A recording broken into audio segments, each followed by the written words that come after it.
Hey guys, welcome to my channel. Today I created this wearable everyday makeup look using the Morphe 35K palette. So if you want to learn how to recreate this look, then just keep watching. Okay, so I've already done my eyebrows and primed my eyelids. Now I'm going into the Morphe 35K palette and I'm going to take this skin toned color eyeshadow just so that the eyeshadows I use after blend out easily. Next I'm going to take this orange brown shade and blend that into my crease and continue to blend. Then I'm going to take this burnt brown and add that into the outer V of my eye and also bring it into the crease just to deepen up the look.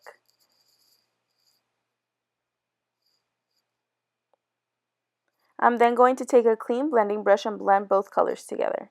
I'm then going to go back into that first brown color just to make sure that it didn't get blended away with all the blending. And then I'm going to mix these two colors to make a nice highlight for under the brow bone.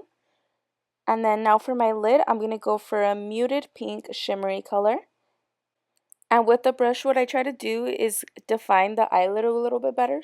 So I kind of tried to carve out the eyelid on top and kind of clean the crease a little bit too if we were a little bit messy with that. Okay, and then I'm going to go back into that dark brown and blend everything out just to make sure that that color also didn't disappear with the blending. Now for the face, I'm going to go in with the Maybelline's Baby Skin Primer just to make my pores a little bit less visible. And then for foundation, I'm going to be going in with the Elcie Foundation in Natural.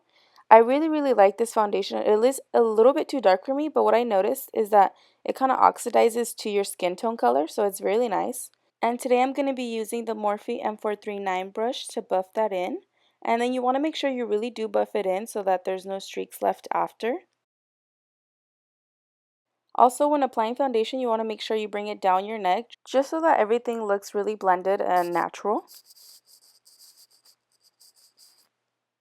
Okay, and then I'm going to go in a second time and I'm going to add more to the places I need more coverage. So it's going to be mostly where my pores are visible. Another reason for why I really like this foundation is because you can easily add another layer to it and it will still look natural. I'm then going to take my Fit Me concealer in Sand, and I forgot to show it, so that was my face for that. And I'm just going to put that on the places where I want to be highlighted and concealed in. So it's going to be under my eyes and then the T-zone and on my chin. Just because those are the places that I like to be highlighted in. I also really like this concealer because it's very easy to blend, which just makes your job easier.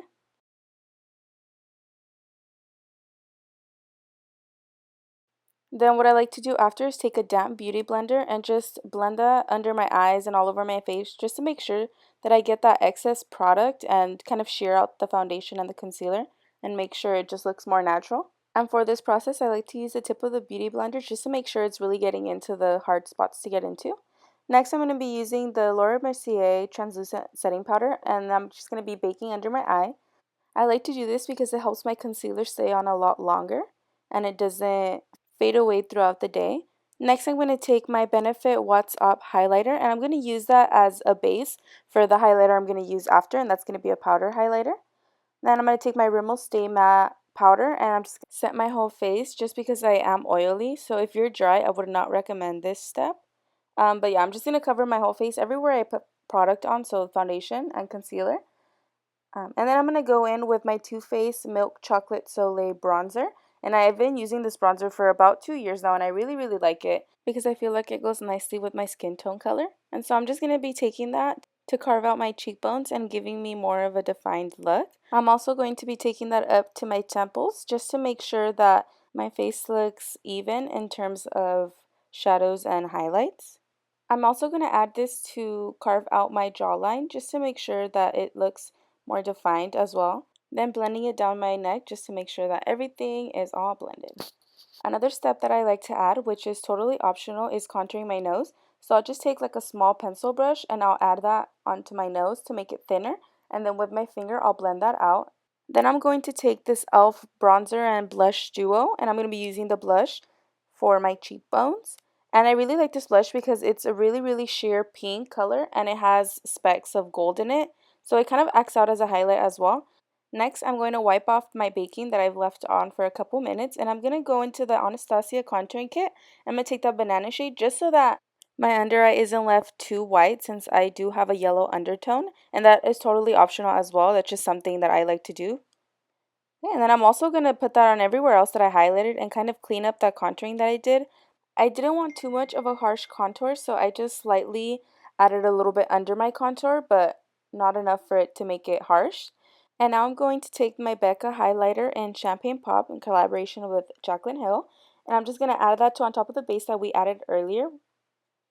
And I do like a lot of highlights, so I am going to go a little overboard on it, but it's okay. It's totally up to you how much you want to add. If you want to go overboard like me, or you just want a minimal highlight. It just all depends on personal preference, honestly. And then there goes my cat. And then I'm going to go in with the Maybelline Stiletto eyeliner. And I like this one because it's a felt tip. So for beginners, I would recommend this one just because it is a lot easier to control. And I'm just going to do a really small wing, nothing too crazy. Because it is an everyday look. Okay, and then I'm going to go in with an eyelash curler and just curl my eyelashes before the falsies. And I got this eyelash curler at Sephora, I believe, for like $17, so it's not too bad, and it's a really good eyelash curler.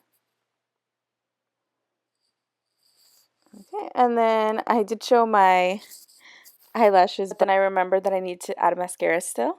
So I'm using the Maybelline Lash Sensational mascara, and I've been using this for a couple months now. I think since it came out, and I really like it. So I'm just going to go back into the palette and use my transition color that I used earlier. And with the pencil brush, I'm going to blend that under the lash line. And just like the crease, you really want to blend that in and make sure everything looks seamlessly. And then I'm going to go back with my eyelashes and add those. And those have been drying for a couple minutes now.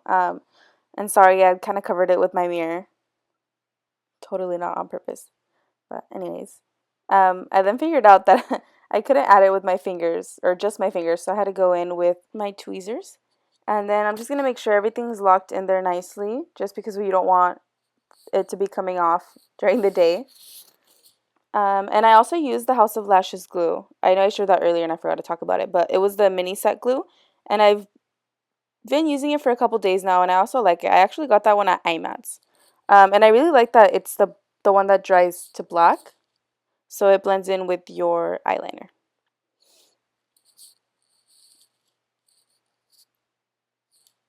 And then I'm going to be going back in with some eyeliner just to make the wing liner that we did earlier a little bit thicker so that the eyelashes look natural.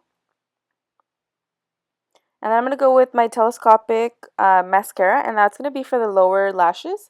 And I really like that one because the bristles are really small, so it really lets you get in there and coat all your lashes. And I'm just going to continue to add mascara to that until I see that they're fully spread out. And then an awkward smile for you guys. And then I'm going to go back into the light eyeshadows that I added under my brow bone, and I'm going to put that in my inner tear duct. And that's just so that it brightens up the look a little bit more. And it makes you look more awake also. So if you're doing this like in the morning and you have your bags, yeah, that really help you out a lot. And then I was listening to music, so I was dancing a little bit. But I'm going to go into the Anastasia lip gloss in Kristen. And honestly, guys, I'm not a big lip gloss person, but I really, really like these lip glosses. It's not too sticky or tacky, so it feels really nice on the lips. And the color is really, really nice too. The color payoff, it stays on really nice and all day. So I would really recommend these lip glosses. And I also got this at Amex. And then making that awkward face as I apply this. Okay, and then cleaning up the edges if you did mess up. I know a lot of people like to use pencils with concealer on it, but I just feel like it doesn't look as natural with that, so I just do it with my fingers. And then go over and apply if I accidentally took off some that wasn't supposed to be taken off. Okay, and then this is my close-up, but I did forget to add a setting spray, so then I go back in after and add it. But I'm using the Motto in a Bottle setting spray. I just got this one as well, and I would recommend this setting spray for anybody who's oily because it is a matte finish.